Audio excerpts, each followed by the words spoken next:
Friends అందరు బాగున్నారా? నేను కూడా బాగున్నాను. అందరు బాగుండాలని కోరుకుంటున్నాను. నేను మీ అందరికీ ఒక విషయం గురించి షేర్ చేద్దామని ఇప్పుడు నేను వీడియోలోకి వచ్చేసాను. ఆ విషయం ఏంటో ఫాస్ట్గా ఆ విషయంలోకి వెళ్ళిపోదాం.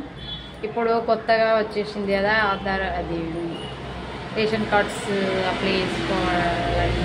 ఈ రేషన్ కార్డులు వచ్చిన వాళ్ళు కోసం ఏం కావాలి, రేషన్ కార్డు అప్పుడు అప్లై చేసుకున్న వాళ్ళు ఇప్పుడు కొంతమందికి వచ్చినాయి, కొంతమందికి రాలేదు. అయితే ఇప్పుడు కొత్త రేషన్ కార్డు కోసం ఎలా అప్లై చేయాలో అది చూసేద్దాం. కొత్త రేషన్ కార్డు కోసం కొత్త రేషన్ కార్డు కావాలని ఒక అప్లికేషన్ ఫామ్ అని ఉంటుంది. కొత్త రేషన్ కార్డు కోసం అని ఉంటుంది ఒక అప్లికేషన్ ఫామ్. ఆ ఫామ్ అనేది తెచ్చుకోవాలి. జిరాక్స్ సెంటర్లలో దొరుకుతుంది, ప్లస్ మీ సేవలో దొరుకుతుంది. ఎక్కడైనా తెచ్చుకోవచ్చు, మన ఇష్టం. అది తెచ్చుకున్న తర్వాత దానికి ఏమేమి కావాలంటే, అందులో ఏమేమి డీటెయిల్స్ ఉంటాయంటే, ఏమేమి జతపరచాలి ఆ అప్లికేషన్ ఫామ్కి అనేది ఏమేమి జతపరచాలంటే, family members, Aadhaar card xeroxes, plus income certificate, caste certificate అనేటివి అప్లికేషన్ ఫామ్లో మనం ఉంచాలి. ఇంకా ఒంటరి మహిళలు ఉంటారు కదా, వాళ్ళు ఒంటరి మహిళలు అయితే వాళ్ళ భర్త చనిపోయిన డెత్ సర్టిఫికేట్ జిరాక్స్ అనేది పెట్టాలి. ఫ్యామిలీ మెంబర్స్ అయితే ఫ్యామిలీ మెంబర్స్ అందరి జిరాక్స్ కాపీస్ పెట్టాలి.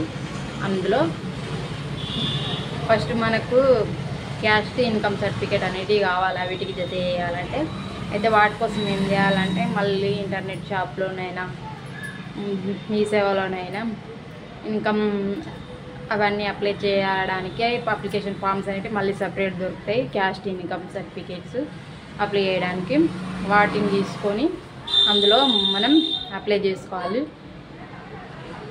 క్యాస్ట్ అనేది ఎన్ని సంవత్సరాలకైనా మారదు కాబట్టి క్యాస్ట్ సర్టిఫికేట్ అనేది పాతది ఓల్డ్ది ఉన్నా కానీ జిరాక్స్ కాపీ పెడితే సరిపోతుంది. ఈ కొత్త రేషన్ కార్డుల కోసం అప్లికేషన్ ఫామ్లో ఇన్కమ్ అనేది కొత్తది కావాలి, ఎందుకంటే ప్రతి ఇయర్ ఇన్కమ్ మారుతుంది కాబట్టి ఇన్కమ్ సర్టిఫికేట్ అనేది కొత్తది చేసుకోవాలి. ఇన్కమ్ సర్టిఫికేట్ కోసం ఏమేమి కావాలంటే, ఆధార్ కార్డ్ జిరాక్స్, ఇప్పుడు మన పేరు మీద తీసుకుంటే మనదైనా, లేకపోతే మన భర్త పేరు తీసుకుంటే భర్తదైనా Aadhaar card xerox copy, plus ration card xerox copy, అంటే ఓల్డ్ది వాళ్ళ మమ్మీ వాళ్ళతో ఉంటారు కదా, వాళ్ళ అమ్మ నాన్నలతో ఉంటారు, ఆ జిరాక్స్ కాపీ, ప్లస్ 10th మాది ఆప్షనల్ పెడితే పెట్టచ్చు, లేకపోతే చదువుకున్న వాళ్ళు ఉంటారు కదా కొందరు, వాళ్ళకి అవసరం లేదు. చదువుకున్న వాళ్ళైతే పెడితే పెట్టచ్చు, అది కూడా పెడితే పెట్టచ్చు, మనకు అవైలబుల్గా ఉంటే పెట్టచ్చు, లేకపోతే లేదు. అవన్నీ పెట్టేసి మీ సేవ దగ్గరికి పోయి ఇన్కమ్ సర్టిఫికేట్ అనేది అప్లై చేసుకోవాలి. వాళ్ళు అప్లై చేసిన తర్వాత వాళ్ళు మన డీటెయిల్స్ అన్నీ ఎంటర్ చేసుకొని మనకు తర్వాత ఒక రిసిప్ట్ అనేది ఇస్తారు. అది ఇన్కమ్ సర్టిఫికేట్ అనేది ఒక రోజులో 2 రోజులలో రాదు, ఒక 3 days, మినిమం 3 days పడుతుంది. ఎందుకంటే అక్కడ వాళ్ళు మన బొంగనే సిగ్నేచర్ పెట్టి అదంతా టైప్ చేసి ఇవ్వలేరు కాబట్టి, వీలైతే వాళ్ళు పనిలో ఉంటే మాత్రం ఖచ్చితంగా ఒక రోజులైనా 2 రోజులైనా ఇచ్చేస్తారు. కానీ వాళ్ళు మన పని మీద కూర్చోవాలంటే కూర్చోలేరు కాబట్టి ఒక 2-3 days పడుతుంది. అది వచ్చే వరకు మనం ఆగలేము, మళ్ళీ టైం అయిపోతుంది. కాబట్టి నిన్ననే ఈ అప్లికేషన్ ఫామ్లు అనేది స్టార్ట్ అయినాయి, ఇంకా 2-3 days ఉండొచ్చు. అయితే మనము ఇన్కమ్ సర్టిఫికేట్ అప్లై చేసుకున్నాక రిసిప్ట్ ఇస్తారుగా, ఆ రిసిప్ట్ని జిరాక్స్ తీసుకొని అందులో మన ఇన్కమ్ సర్టిఫికేట్ది సీరియల్ నెంబర్ అనేది వస్తుంది, ఆ నెంబర్ గురించి అనమాట మనం జిరాక్స్ తీసుకొని ఈ ఫామ్లో మనం అటాచ్ చేసి ఇస్తే సరిపోతుంది. ఆ ఇన్కమ్ సర్టిఫికేట్ కోసం ఏమేమి కావాలో కూడా చెప్పాను కదా, ఆ విధంగా అప్లై చేసుకోండి. ఒక 2-3 రోజుల తర్వాత మళ్ళీ మనకు ఇన్కమ్ సర్టిఫికేట్ కావాలంటే మళ్ళీ అక్కడికి పోయి తెచ్చుకుంటే సరిపోతుంది ఎంఆర్ఓ ఆఫీస్లోకి.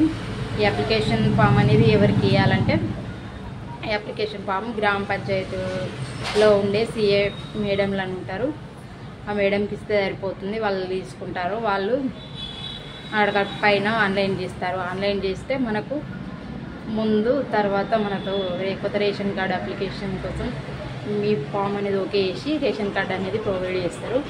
మళ్ళీ అది ప్రొవైడ్ చేసే ముందు మళ్ళీ ఇన్కమ్ సర్టిఫికేట్ కావాలంటారు, ఇవన్నీ కావాలంటారు. అందుకే మనం ఇప్పుడే తీసి పెట్టుకుంటాము. ఇప్పుడు వస్తుంది కదా, 2-3 రోజులలో వస్తుంది అని ఉంటుంది కదా, ఆ సర్టిఫికేట్ ఇచ్చి తర్వాత జాయింట్ చేసి ఇవ్వచ్చు. ఈ విధంగా మనం రేషన్ కార్డు అనేది అప్లై చేసుకోవచ్చు. ఈ విషయం అర్థమైంది అనుకుంటున్నాను. ఓకేనా ఫ్రెండ్స్? అర్థం కాకుంటే నాకు చెప్పరాలేదు అనుకోండి. ఓకేనా friends? Bye. Thank you friends.